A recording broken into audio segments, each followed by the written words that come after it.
sila sasaktan. Nasaan na? Tulungan ninyo. Umalis na? Ha? Umalis na, no? Lakad niya, tago. Ayan, ayun, no?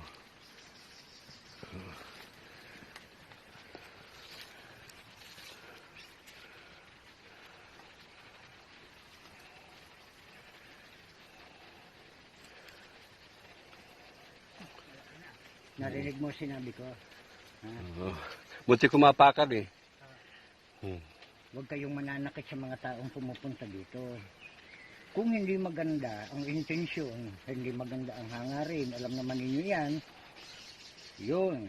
Kung mananakit, may karapatan kayong manakit. Pero kung wala naman, at hindi naman nananakit, huwag nyo sasaktan. Ha? Tago lang kayo, ha? Ha? Mula noong kayo nagsimula rito, nakakita na ba kayo ng ahas? Marami. Marami. Marami na. Anong ginagawa ninyo? Yung iba pinapakawalan po. Pinapakawalan po nila dito. Huwag kayong mananakit ng kahit na anong uri ng hayop. Opo. Bawal. Yung pong kasama namin to. Meron din pinatay sa may ilog eh. Pinakatay o pinakain. Nakain nila. Wala. Tapos meron din bubuli siya pinatay, pinakain sa ano. Kinain din. Sa musang. Huwag kayong papatay ng Meron kahit kami na- nakuhang ahas dyan sa ibaba. Pinaakit ko rito, diretso ko doon sa ano. Ganun kaliit oh. Pinaakit ko dito sa ibabaw. Pinubuhos Tingnan ko. ninyo yan, oh. Napakabait niyan. Oh. Nagulat nga ako, buti kumapakan. Hindi yan sila nananakit. Mananakit yan sila kung sasaktan ninyo.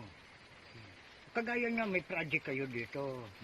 Hindi nyo alam yung ahas na yan. Isa yan sa nakakaalam at makakatulong sa inyo. Huwag kayong Pero mo, mananakit. dinaan natin, no? Hindi pa siya umalis, ano? Hindi. Hindi nga umalis eh. Nagtago pa dyan. Yung iba dito, pag nakita, takbo na agad. Pero siya, hindi siya umalis eh. Papatayin. Huwag. Hindi kayo dapat na pumapatay ng kahit na anong uri ng hayop. Natandaan mo sinabi ko sa'yo? Ha? Natandaan mo sinabi ko sa'yo? Ha? Okay. Lakad na, tago. Go na, go na. Tago. Go. Tago na. Huwag lalabas, ha?